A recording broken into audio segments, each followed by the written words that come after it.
મિત્રો અત્યારે આપણે હાલ ભાવનગર મુકામે આવેલા છીએ. ભાવનગર મુકામે ભરતનગરની આગળ જે શાક માર્કેટ આવેલી છે ને, જે નવી પોલીસ લાઈન કહેવાય, યોગેશ્વર ને ત્યાં અત્યારે આવેલા છે. અને જયશ્રીબેન કરીને બ્રાહ્મણ છે, એમના ઘરે આપણે આવેલા છીએ. તો આપણું જે ગરીબ નિરાધાર જરૂરિયાતમંદ લોકોનું જે વોટ્સઅપ ગ્રુપ છે ને, વોટ્સઅપ ગ્રુપ દ્વારા લોકો જે 100 રૂપિયા, 200 રૂપિયા, 500 રૂપિયા જે દાન કરે છે ને, એના તરફ થકી અને ખાસ તો આપણું જે અલગ ગણી આશ્રમ રામા મંડળ અને નોંધાવાનો આધાર ચેરિટેબલ ટ્રસ્ટ દ્વારા 3 મહિના ચાલે એટલું કરિયાણું લઈને આવ્યા છે. 3 મહિના ચાલે ને એટલું કરિયાણું છે ને માજી, આ અમારા દર્શક મિત્રો જે 100 રૂપિયા, 200 રૂપિયા, 500 રૂપિયા દાન કરે, બરોબર, એ અમારા વોટ્સઅપ ગ્રુપના તમામ સદસ્યો દ્વારા તમને આ 3 મહિના મળે. એને તમે કેવા આશીર્વાદ આપશો?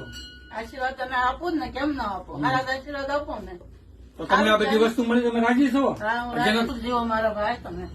અરે વાહ, સરસ. બીજું કઈ મારી તમારે જરૂર છે?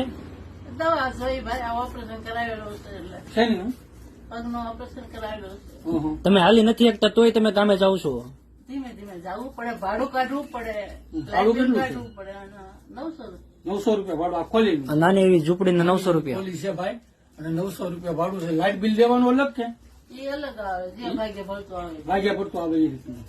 તો મિત્રો, દર્શક મિત્રોને આપણે નમ્ર વિનંતી કરી કે તમે પણ જો ફૂલની તો ફૂલની પાકડી તમે મદદ કરવા માંગતા હો તો તમે જે મદદ કરો છો ને, આવા ગરીબ નિરાધાર જરૂરિયાતમંદ લોકો પાસે અમે વાપરીએ.